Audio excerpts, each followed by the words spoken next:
안녕하십니까 여러분, 머니케어 뉴스 진행하도록 하겠습니다. 오늘 아침 저도 트레이딩 마무리하고요, 여러분들과 같이 또 녹화하면서 진행을 하고 있습니다. 오늘 TA 항공 같은 경우는 잘 어떻게 성공적으로 트레이딩 하셨을 거라고 생각이 드는데 잘 하셨는지 모르겠습니다. 자, 오늘은요, LS 관련된 관련 기업들 있죠. 전력 설비라든지 전선 또 그 계열사 이런 것들 같이 공부해 보도록 하겠습니다. 오후 시간에는요, 어제 제가 쇼폼으로 제가 올려드린 내용이 있습니다. 바이오 흑자 기업들, 이 중에서 우리가 시그널 플레이를 좀 해나가자. 흑자 기업을 갖다가 우리가 투자했다. 혹시 그래도 미스테이크가 생긴다라고 한다고 하면 그들은 그래도 기본적인 파이프라인과 그저 매출과 영업이익들이 존재하니까 반등 올 때 더 강력하게 오는 경우가 훨씬 더 많지 않겠습니까? 자, 그런데 적자 기업을 투자했다라고 한다고 그러면 좀 곤란한 경우가 생길 수가 있어요. 바이오 기업 투자할 때는 그런 부분들이 상당히 좀 중요하다라고 저는 생각을 하고 있고요. 그래서 그런 것들 오후에 또 이야기 드려보도록 하겠습니다. 오후가 아니면 주말이겠죠. 참고해 주시고요. 오늘도 한번 여러분들과 같이 또 이야기 드려볼 텐데 오늘 LS 일렉트릭은요. 대신증권 리포트를 참조했다는 점, 그리고 우리가 중장기로 가는 포트폴리오에 대해서는 제가 계속해서 셀트리온하고 LS 일렉트릭 같은 경우는 좀 중장기 포트 아니겠습니까? 그래서 그런 것들 같은 경우는 제가 리포트 계속 나오는 대로 어떻습니까? 계속 리뷰하면서 또 시그널 플레이 같이 가보도록 하겠습니다. LS 일렉트릭 체크해 보도록 하겠습니다. 먼저 대신증권 12월 6일 리포트 참조하도록 할 거고요. 주제가 이런 거였어요. 미국형 배전기기가 상당히 좋다. 그리고 국내 직류죠. 직류 성전하는 거 있지 않습니까? 그거 관련된 것이 요즘 HVDC가 유행이긴 합니다. 교류보다는 직류 성전이 훨씬 더 효율이 좋다. 뭐 이런 얘기를 하는데 그거 사실 좀 당연한 거 아닌가 이런 생각을 좀 해보겠습니다. 고압을 갖다가 우리가 송전할 때는 교류로 보내게 되면 어떻게 돼요? 결국은 여러분들 쉽게 생각하시면 됩니다. F1과 AM 뭐이 정도 차이라고 좀 보시면 좋을 것 같은데 상식적으로 뭐 그런 개념으로 보시면 더 쉽지 않나 이렇게 생각을 하고 있습니다. 3분기 실적 현황은 지난번 리포트에도 한번 이야기 드린 적이 있습니다. 기대치만 조금 못했다라는 것들에 대해서 생각을 좀 해보시면 좋을 것 같고요. 특히 반도체 분야에서 국내 설비 이 부분이 조금 지연된 부분이 있지 않겠습니까? 예를 들면 이런 것들이죠. 삼성이 이제 평택 공장이 있는데 거기가 이제 파운드리였잖아요. 그걸 갖다 어떻게 했습니까? 다시 원상복구 시켜서 메모리 쪽으로다가 전환을 하는 뭐 이런 내용들이 있잖아요. 배치를 좀 바꿔버리고 파운드리 좀 축소하고 이런 내용들이 있다 보니까 그 개전에 있던 그런 진행되던 수준 내용들이 진행이 좀 덜 된 부분, 뭐 이런 부분도 있고요. 또 2차 전지 관련된 부분에서 좀 투자가 조금 둔화된 부분들이 있다 보니까 공장 증설을 하는 부분에서 조금 문제가 있죠. 최근에 보면 이제 LG 에너지 솔루션 여기 같은 경우도 미국 공장 증설하는 과정을 조금 뒤로 미루겠다라는 것들이 눈치 보겠다는 것들이죠. 뒤로 미룬다는 것들은 앞으로 트럼프 대통령이 되고 나서 정책이 어떻게 나오냐에 따라서 그거에 따라서 진도를 맞춰 나가겠다라는 것들이 그건 뭐 당연한 거라고 생각이 듭니다. 자, 한번 생각해 보세요. 트럼프는 1월 20일경쯤에 대통령이 되죠. 자, 이렇게 되게 되면 그 사이과는 별로 안 좋고 그 후에 정책을 보는데 정책이 네거티브 할 이유는 없잖아요. 특히 이제 전력 설비 이쪽 부분에서 전선 이쪽 부분에서는 송전 설비 이 부분에 대해서는 부정적일 만한 이유는 없다라고 생각을 좀 해보시면 좋겠습니다. 미국 같은 경우도 전력 인프라가 상당히 어떻게 해요? 쇼티지 현상이 많이 나고 새로 어떻게 돼요? 교체 수요가 상당히 높다는 건 이미 과거부터 계속 이야기 나오는 것들입니다. 그런 것들이 대부분 이슈가 되는데 정책적 불확실성 이런 것들이 상존하다 보니까 좀 부진하다라고 생각해 볼 수가 있습니다. 그러니까 주가에도 영향을 미치겠죠. 자, 여기 이 부분도 있잖아요. 좀 내가 볼 때는 이 부분도 좀 나중에 하반기에는 선반영하면서 갈 수 있는 내용이 충분히 좀 있다. 그러니까 내년도는 좀 전반기에 좀 내려갔던 거 올라갔다가 한 5월달쯤이 항상 장이 안 좋잖아요. 좀 브레이크 걸렸다가 다시 올라가는 그런 형국이 나타날 거라고 좀 생각할 수가 있겠습니다. 전체적으로 영업이익률 이런 부분들 다 양호하다라고 할 수가 있겠다라고 생각할 수가 있겠습니다. 그러니까 뭐 여러분들 뭐 지금 이 회사가 지금 가지고 있는 성장성 부분은 크게 문제가 없어요. 다만 영업이익률이 지금 8%대 한 후반, 8.9% 이렇게 제가 지난번 리포트에서 확인했었는데 내년도에 좋아지는 게 뭐냐라고 하면 저 부분이에요. 지금 초급 설비를 갖다가 지금 LS 일렉트릭이 지금 부산 공장에서 지금 해서 납품을 준비하고 있지 않습니까? 거기는 영업이익률이 높아요. 그러니까 내년도 같은 경우는 영업이익률이 늘어나기니까 EPS도 늘어날 가능성이 상당히 높다는 점을 좀 우리가 고민하고 가셔야 된다. 그래서 저는 그걸 투자 포인트로 좀 잡고 있는 겁니다. 그래서 조금 짧게 보지 말고 조금 길게 가자. 왜? 기존에 있던 것보다 어떻게 영업이익률이 높은 그러면 수익 상품을 납품을 하기 시작을 한다. 이런 표현을 드렸습니다. 가이던스 나와 있는 내용들 한번 기본적인 밸류에이션 체크해 보도록 할게요. 대신증권에서나 뭐 LS 일렉트릭 자료에 의하면 요건 수주 대부분 잔고로 인해서 나타나는 현상들이니까 요건 좀 보시면 될 것 같아요. 성장성이 어때요? 2023년도에서 2024년도 EPS 증가분 하고요.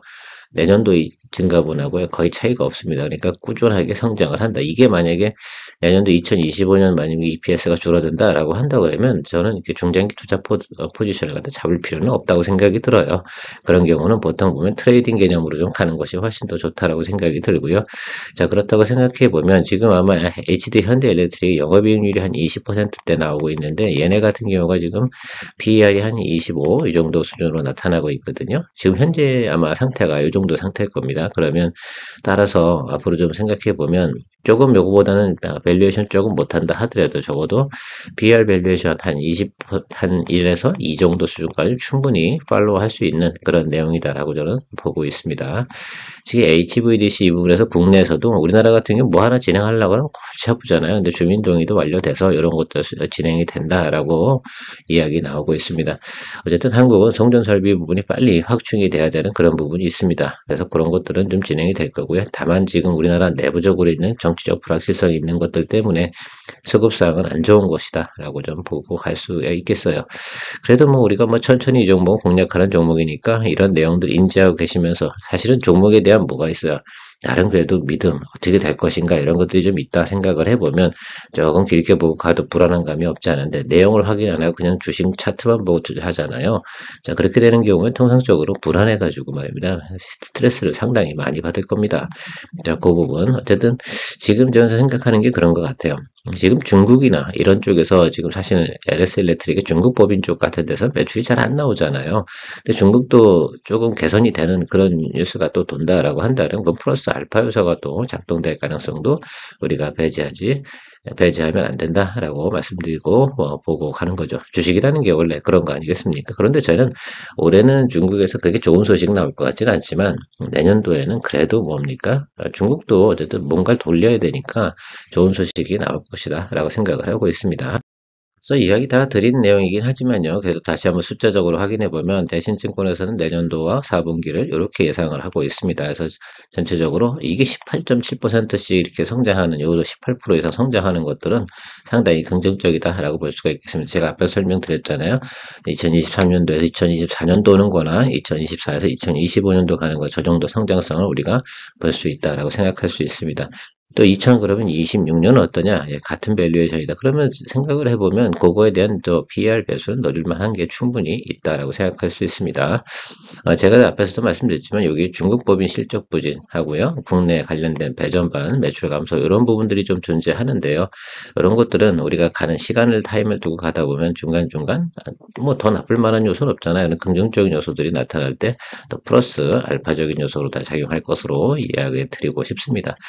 우리가 또 공부해 보면 우리가 직류 설비하고요, 교류 설비 성전할 때 어떤 게 좀 차이가 있냐 그러면 거리가 멀어질수록 어떻습니까? 예, 코스트 면에서 직류가 훨씬 유리하다라는 것들입니다. 이런 것들은 어디서 많이 사용하겠습니까? 당연히 예, 송전 거리가 넓은 긴 나라겠죠. 넓은 게 아니고 예, 대부분 뭐 미국같이 땅덩어리가 큰 나라 이런 나라에서 활용하는 것이 좋을 겁니다. 그러니까 그쪽 관련돼서 조금 어때요? 인기가 더 많아지는 것이다라고 생각할 수가 있겠습니다. 그러니까 보통 우리가 집에서 쓰는 쪽에 들어오는 거 있잖아요. 그러니까 중계기 쪽에까지 올 때까지는 직류로 오다가 중계기부터 어떻습니까? 1차, 2차 넘어가는데 그래서 가정으로 들어오는 이 과정 있잖아요. 단거리 같은 경우는 교류로 전류를 바꿔서 송전해주는 그런 겁니다. 그래서 공장이 있다라고 한다 그러면 공장 앞에 오는까지 그 송전 설비에서 그 변압기가 있지 않겠습니까? 그래서 거기까지는 직류로 오다 그 다음부터는 교류로 가는 거죠. 직류로 날라오다 보면 전기 파워가 워낙 세거든요. 이제 그런 것들도 좀 알고 계시면 좋을 것 같고요. 뭐 대략 보면 뭐 전파적으로 얘기하면 FM과 AM 정도의 차이다라고 생각할 수가 있겠습니다. 그러면 이해 가시나요? 예, 아주 단거리일 때는 AM이 상당히 그 감도가 좋습니다. 그런데 장거리일 때는 어때요? FM이 훨씬 더 유리하다 이런 내용하고 유사한 거다라고 보시면 될 것 같고요.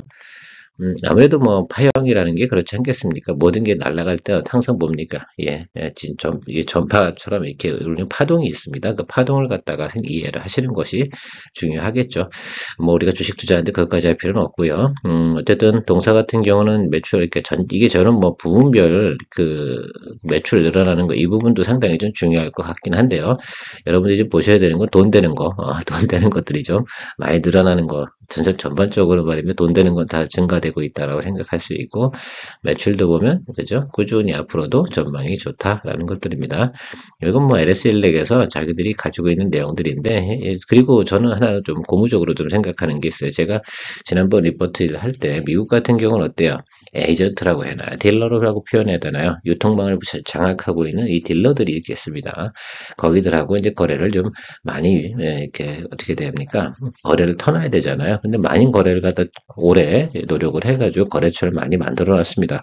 자, 그런 것들이 또 앞으로 또 수주를 계속 받아내는 과정에서 미국으로부터 상당히 긍정적일 거다라고 말씀을 드리고 싶어요. 사실 건설기계 뭐 이런 것들 같은 경우도 대부분 그 미국 내에서 딜러들이 있어요. 중장기 딜러 뭐 이런 애들. 미국은 그런 시스템이 상당히 강하잖아요. 그래서 그런 것도 자동차 같은 경우도 딜러 파워가 상당히 높습니다. 그리고 뭐 사실은 뭐 보험업종도 그죠? 딜러 파워가 상당히 좀 세고요. 그러니까 그런 것들 거래처를 많이 늘렸다는 것도 참조해서 알고 계시면 도움이 될 것 같습니다. 가이던스 표 한번 보도록 하겠습니다. 영업이 3분기 때 좀 빠졌는데 4분기 가이던스 양호합니다.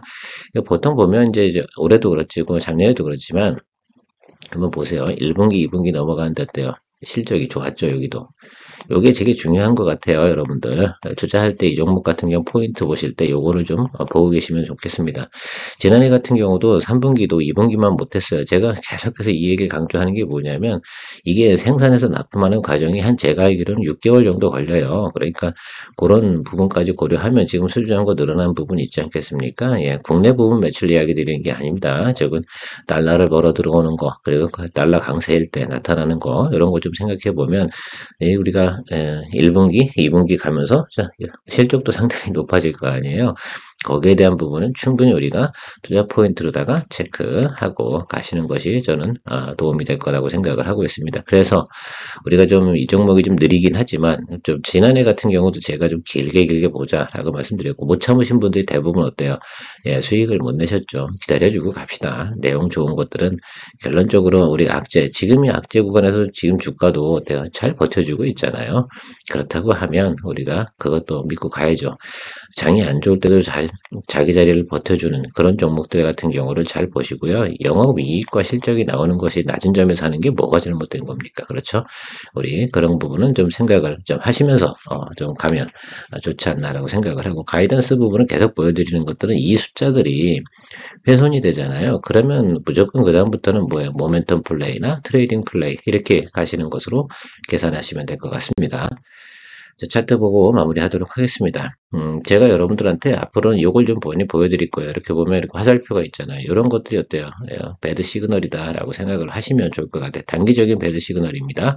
그래서 만약에 여러분들께서 나는 불안해, 되게 좀 짧게 잡고 가겠어 라고 생각하신다고 그러면 저런 시그널이 좀 떠 있다라고 생각하면 제가 말씀 안 드려도 말입니다. 이런 것들을 좀 체크하시면 좋겠습니다. 요거는 제가 뭘로 표현해 드린 거냐면 여기 보시면 7% 플랜 매도라는 게 있습니다. 그 다음에 7% 플랜 매수도 있고요. 요건 아마 신호라는 아마 스마트폰이나 뭐 태블릿 PC에서 볼 수가 없을 겁니다. PC에서 옵션 설정할 때 HTS에서 설정이 가능한데요. 한번 해보시고 활용해 보시면 좋을 것 같아요. 물론 이게 다 맞진 않습니다. 왜냐하면 정치적 변수도 있을 거고요. 그죠? 오늘 같은 경우 뭐 아티스트 스튜디오 같은 경우는 금감원에서 갑자기 선행 매매에 대한 뭐 감사를 하겠다 뭐 이렇게 조사가 이런 거 터지면은 시그널하고는 아무 상관이 없겠죠. 그렇게 뭐 잡아낼 수 있는 건 아니고 정상적인 과정에서 우리가 나간데 수급 사항을 갖다 체크해 보면 저게 저런 거구나라고 좀 생각을 해주실 수가 있겠습니다. 그럼 뭐 우리가 거래해 나가면서 통상적으로 보면 여러분도 양전환 제가 이야기 드리는데 바로 이런 것들이 양전환이에요. 아시겠죠? 여기. 물론 이 구간에 못 잡아내는 경우도 분명히 있어요. 그래서 여러분들 제가 가지고 있는 경험치와 이런 것들을 같이 해서 여러분들하고 또 추정해 나가면서 같이 가주시면 상당히 좋겠다라고 생각하고요. 특히 초보자분들 같은 경우는 매수해서 상승하는 거 있잖아요. 매수도 아무 때나 하잖아요. 실제로 좀 그런 것 같은데 제가 항상 말씀드리는 내용들이 바로 이런 내용들하고 유사하다라고 생각할 수가 있겠습니다. 이 기법을 좀 공부하다가 보면 말입니다. 기법의 기본적인 틀이 있거든요. 저 틀이 왜 나왔을까라는 것들이 바로 하락 할 때 양봉 매수라는 기본 틀이 있는데 여기도 보시면 시그널이 안 뜨는 이유가 좀 말이 좀 길어지긴 하는데 이게 중간에 낀 거에서 시그널 안 떠요. 아시겠죠? 여기도 보시면 아무것도 안 떠요. 그러니까 이런 개념, 기본 개념을 갖다 여러분들 이해하고 하시면 좋을 것 같고, 지금 현재 단기적으로 좀 늘리죠? 우리는 어차피 안 쫄아, 그죠? 우리 여기서 들어갔잖아. 제가 어때요? 시그널보다 더 멋있게 잡아내드리잖아요. 그러니까 괜찮아요. 복합적으로. 요건 딱 7일간의 거래량에 대한 수급 내용을 가지고 하는 거라서 그 이상은 체크가 안 됩니다, 기술적으로. 그러니까 이건 단타 치시는 분이나 좀 안정적으로 나는 뭐 3%, 4% 정도 수익 내고 말 거야. 이렇게 하시는 분들은 괜찮은데요. 조금 큰 수익을 내기 위해서는 부족하긴 하지만 장의 변동성이나 고점에서 매도식은 특히 고점 매도식은 있죠. 단기 고점 이쪽은 좀 체크를 충분히 할 수 있는 내용이면 틀림이 없습니다. 그래서 지금 여러분 어쨌든 저는 222도 아래로 내려오면 매수고요. 그 중에서도 뭐예요? 이런 시그널 뜰 때 하세요. 분할 매수 하셔도 자, 아시겠죠? 이제 그냥 제가 생각해 보니까 이렇게 아예 보여드리는 게 훨씬 더 낫겠구나 라고 생각이 들어서 앞으로는 이렇게 표현해 드리도록 하겠습니다.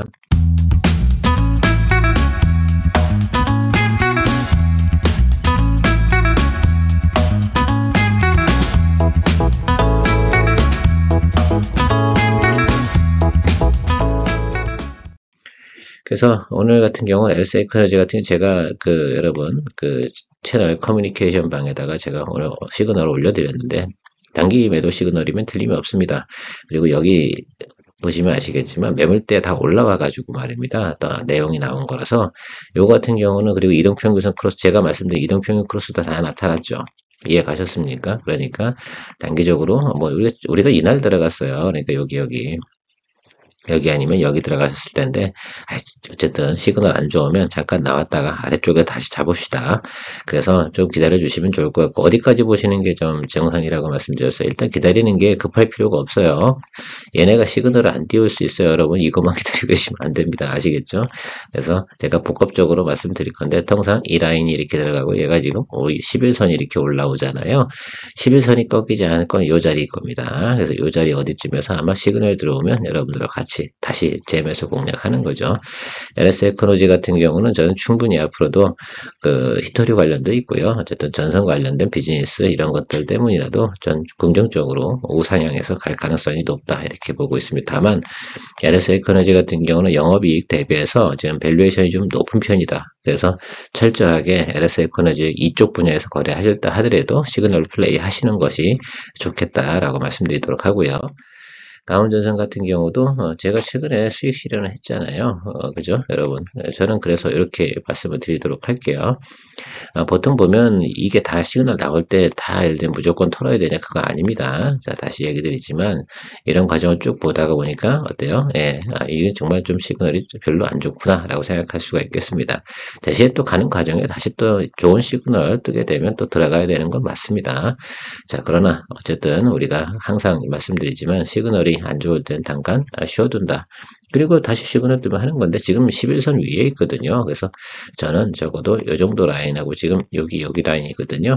이 라인 정도 수준이 가장 리즈너블한 자리인 것 같습니다. 그래서 강원전선의 내용은 앞으로 미국에서 지금 사업체를 하나 인수했지 않습니까? 그러니까 그거 생각을 해보면 제가 볼 때 많이 눌릴 것 같지는 않고요. 여기서 한 번 정도 털어줘야지 사람들이 또 쫄아가지고 그죠? 또 털고 나가면 또 다시 뭐 개미 털고 나가든 누구 털든 초보 털든 하고 다시 잡고 올라갈 가능성이 높고 턴어라운드 보통 시그널이 이런 식으로 가잖아요. 쭉 치고 올라왔다가 어때요? 횡보하다가 퉁 떨구고 이렇게 올라가는 그런 형국이 나타나는 게 많이 있습니다. 지금 최근에 시그널이 어때요? 배드 시그널이 3번이나 떴습니다. 단기적으로. 그러니까 우리가 일단은 접어두고요. 잠시 기다려주는 거죠. 근데 가다가 다시 뭐 반등 시그널 이렇게 떠버리잖아요. 그럼 또 따라가는 그런 방법이 또 있습니다. 그냥 지금 현재 상황에서는 제가 볼 땐 이렇게 판단 내리는 것이 맞겠다. LS 마린 솔루션, 그죠? 자, 이 아래쪽에서 제가 이 21선, 이 라인이 어딜 겁니다. 여기 어디서 이제 시그널 들어오면 여러분 잡으시면 돼요. LS 마리 솔루션과 또 해저 케이블 상당히 저는 긍정적이다라고 말씀드리고 있습니다. 그래서 저거 분명히 앞으로 설비 투자 계속 이루어질 거잖아요. 최근에 보면 베트남 관련돼서는 지금 베트남, 싱가포르에선 그 해외로 나가는 인터넷 사용하는데 크게 지장이 많습니다. 해저 케이블 손상도 많고요. 그래서 그런 것들이 앞으로 종종 일어나기도 하고 지금 해저 케이블 공사 같은 경우는 메타도 지금 진행을 한다는 뉴스도 나왔지 않겠습니까? 그러면 뭐 어디다 하겠어요? 당연히 중국 업체는 아닐 거고 그러면 우리나라 LSMR은 솔루션일 확률이 상당히 높지 않겠습니까? 또 뉴스가 나오면 또 뉴스에 움직일 수 있는 충분한 내용이죠. 그게 이 뉴스 때문에 오른 거거든요. 자, 뉴스 때문에 오른 것들은 원점 타격이 원래 정상이긴 합니다만 지금 같은 밑에서 위로 올라오는 것들이잖아요. 그러니까 또 좋은 소식들은 이미 나와 있고요. 그러면 어느 정도 하방에서 좋은 시그널 뜰 때 어떤 거예요? 양봉이라고 제가 말씀드렸습니다. 양봉 안 뜨면 일단 뭐예요? 시그널 안 떠요. 그죠? 그러니까 그런 거고요. 자, 세븐데이즈 플랜 같은 경우는 이렇게 급락하고 있는 것에 턴 나오는 것은 시그널을 못 잡습니다. 여러분 잘 알고 계시면 좋을 것 같고 저급이 막 균등하게 이렇게 이루어지고 있을 때 나타나는 시그널들은 단기적으로 잡아낼 수 있다. 근데 7일 넘어가는 시그널은 얘가 바보가 돼요. 계산 수치가 그렇게 되어져 있기 때문에 시그널 안 뜨는 건 제가 잡아드릴 테니까 여기서 양봉 보고 일단 기다려 주시면 좋을 것 같습니다. 오늘 내용이 좀 길었긴 했는데요. 전체적으로 뭐 LS 관련된 이야기 쭉 드리려고 하니까 다 손을 대야 되는 거라서 같이 이야기 드렸습니다. 즐거운 주말 되십시오. 오늘도 장이 좋진 않은데요. 괜찮습니다. 우리가 충분히 이겨낼 수 있다고 생각을 하고 있어요. 긍정적인 마음으로 하고 시간이 지나고 나면 또 언제 그랬냐 이런 또 생각이 들 겁니다. 다만 한 달, 두 달 이렇게 우리가 지나가는 과정이 좀 힘든 거죠. 저도 6개월 이상 주가가 계속해서 하락하는 경우는 글쎄요, 제가 볼 때는 IMF 때, IMF는 한 1년 정도 주가가 계속 하락을 했었고요. 그리고 생각해보면, 리먼 때도 6개월도 안 갔어요, 사실은. 대체적으로 보면 거의, 제 생각에는 나름 하방에 있다라고 생각을 합니다. 다만 그 안에서 움직이는 것도 10%, 20%. 사실은 10%, 20%가 움직이는 것들이 크게 보면 대단히 큰 문제는 사실은 아니에요. 왜? 우리가 보통 공략한 종목들은 이익성이었대요. 나오고 있는 가이던스가 좋은 종목들이다. 때로는 믿음을 가지고 좀 가면 좋겠다라는 말씀드리고 마무리하도록 하겠습니다. 즐거운 주말 되십시오. 오늘도 도움되셨다 생각하면 머니큐어 스코레온의 많은 관심도 부탁드리도록 하겠습니다. 케어맨이었습니다.